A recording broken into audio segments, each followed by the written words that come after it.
Solo levelling के पिछले episode में हमने देखा था कि कैसे डोंगसुक नाम के एक हंटर ने अपने साथियों के साथ मिलकर जिनवू और जिन्हो को धोखा दिया था और डंजन में डंजन के बॉस के पास छोड़ दिया था। जिसके बाद डंजन का बॉस नींद से जाग गया था और वो जिन्हो और जिनवू की तरफ आने लगा था, लेकिन जिनवू भी उससे लड़ने के लिए पूरा तैयार था। और अब छठे एपिसोड की शुरुआत में हम डोंगसुक और उसके साथियों को देखते हैं जो कि डंजन के बॉस से काफी दूर आ चुके थे। यहाँ डोंगसुक का एक साथी डोंगसुक से पूछता है कि आखिर तुमने जिनवू और जिन्हो को खुद क्यों नहीं मारा। इस पर अब डोंगसुक अपने साथी से बोलता है कि जिनवू और जिन्हो दोनों ही बहुत कमजोर हैं और वो डंजन का बॉस उन दोनों को आसानी से मार देगा और फिर उन्हें खाकर सो जाएगा, जिसके बाद हम लोग आसानी से यहाँ से माना क्रिस्टल निकाल सकते हैं। साथ ही डोंगसुक अपने साथियों से कहता है कि अगर हम लोग उस मॉन्स्टर की वजह से माना क्रिस्टल नहीं ले पाए तो तब भी हम जिन्हो का कवच और तलवार ले लेंगे और उसे बेचकर हमें काफी पैसे मिल जाएंगे। यहाँ डोंगसुक को पूरा यकीन होता है कि वो मॉन्स्टर जिनवू और जिन्हो को मार ही देगा, लेकिन वहीं दूसरी तरफ जिनवू अब मॉन्स्टर से लड़ाई करने जाने लगता है। मगर जिन्हो जिनवू को ऐसा करने से मना करता है और कहता है कि तुम ई रैंक के हंटर हो, तुम अकेले इस मॉन्स्टर को नहीं हरा पाओगे। लेकिन ये सुनने के बाद भी जिनवू को अपने ऊपर पूरा भरोसा होता है कि वो इस मॉन्स्टर को आसानी से हरा देगा। इसी वजह से जिनवू इस बॉस से फाइट करने जाने लगता है, लेकिन फिर जिनवू के हमलों का इस बॉस पर कुछ भी असर नहीं होता। मगर जिनवू अपनी स्पीड को तेज कर लेता है और फिर मॉन्स्टर पर हमला करता रहता है। ये देखकर जिन्हो तो हैरान रह जाता है। उसे ऐसा लगता है कि जिनवू ई रैंक का हंटर नहीं हो सकता, वो जरूर कोई ऊंची रैंक का हंटर है जो कि दुनिया से अपनी रैंक छुपा रहा है। यही जिनवू मॉन्स्टर पर लगातार हमला करते करते काफी थक जाता है। तभी जिनवू अपना दिमाग चलाता है और मॉन्स्टर के कमजोर हिस्से पर हमला करने की कोशिश करता है। मगर अब तभी ये मॉन्स्टर जिनवू के ऊपर एसिड फेंकता है, लेकिन जिनवू उससे बच जाता है और फिर सिस्टम की मदद से अपनी स्पीड को और बढ़ाता है और फुल स्पीड से जिनवू मॉन्स्टर के ऊपर हमला करता है और उस मॉन्स्टर पर लगातार अपने हथियार से बार बार हमला करता है, जिससे वो मॉन्स्टर खत्म हो जाता है। यहाँ मॉन्स्टर के मरने के बाद जिनवू का लेवल भी काफी बढ़ जाता है। यही जिनवू अब उस मॉन्स्टर के अंदर से एक स्टोन निकाल लेता है। ये सब देखकर जिन्हो तो बिल्कुल हैरान था और जिन्हो अब जिनवू को बॉस कहकर पुकारने लगता है। फिर यहाँ पर कुछ देर बाद डोंगसुक और उसकी टीम भी आ जाती है और यहाँ वो सभी लोग जिनवू और जिन्हो को जिंदा देखकर काफी हैरान थे।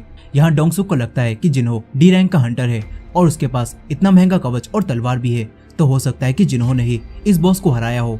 इसी वजह से अब डोंगसुक जिन्हो के पास आता है और उससे कहता है कि अगर तुमने अभी जिनवू को मार दिया तो मैं तुम्हें नहीं मारूंगा और तुम्हें अपनी टीम में शामिल कर लूंगा, इसीलिए तुम बस जल्दी से जिनवू को मार दो। मगर जिन्हो ऐसा नहीं करता और उन सभी लोगों की तरफ ही अपनी तलवार को पॉइंट कर लेता है और जिनवू को मारने से मना करने लगता है।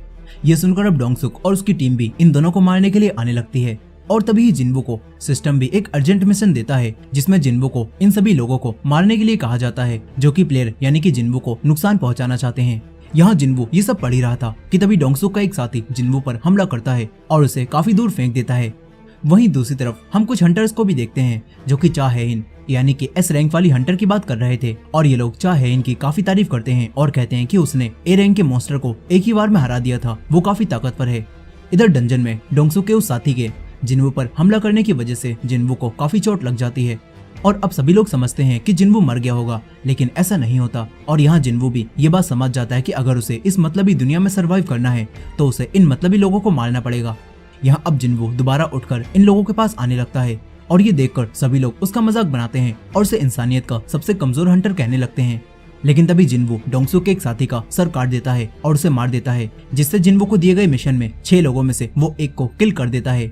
यहाँ जिनवू को ऐसा करते देख सभी लोग हैरान थे और सोचते हैं कि ई रैंक का हंटर अपने से ऊंची रैंक के हंटर को कैसे मार सकता है। यही जिनवू ने भी पहली बार एक इंसान को मारा था और ऐसा करके उसे अंदर से बुरा भी लग रहा होता है, लेकिन जिनवू सोचता है कि अगर वो इन लोगों को नहीं मारेगा तो ये लोग उसे मार देंगे।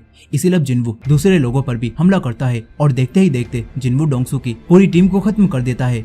ये देखकर डोंगसू को अब काफी गुस्सा आता है और डोंगसू अपनी फुल पावर से जिनवू पर हमला करता है, मगर जिनवू बहुत ही आसानी से डोंगसू को जमीन पर गिरा देता है। ये देखकर डोंगसू अब जिनवू से माफी मांगने लगता है और खुद को छोड़ देने के लिए बोलता है। मगर जिनवू कहता है कि आज तुमने मुझे 3 बार जान से मारने की कोशिश की और अब तुम मुझसे अपनी जान की भीख मांग रहे हो। यहाँ जिनवू डोंगसू की बात नहीं सुनता और उसे जान से मार देता है। इसके बाद जिनवू का मिशन भी पूरा हो जाता है और साथ ही ये पोर्टल भी अब बंद होने लगता है। ये देखकर जिनवू और जिन्हो दोनों पोर्टल से बाहर आ जाते हैं। फिर ये दोनों हंटर एसोसिएशन को बताते हैं कि सारे हंटर्स को मॉन्स्टर्स ने मार दिया और हम दोनों किसी तरह से बचकर वहां से निकल आए हैं।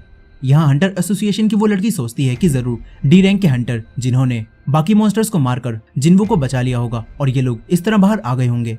यहीं जिन्वू को सिस्टम का मिशन पूरा करने की वजह से अब कुछ रिवॉर्ड्स भी मिलते हैं। और यहाँ जिन्हो भी जिन्वू की काफी तारीफ करता है और हम देखते हैं कि जिन्वू अब और भी ज्यादा पावरफुल हो गया है। और इसी एंडिंग के साथ सोलो लेवलिंग का एपिसोड 6 भी यहीं पर खत्म हो जाता है।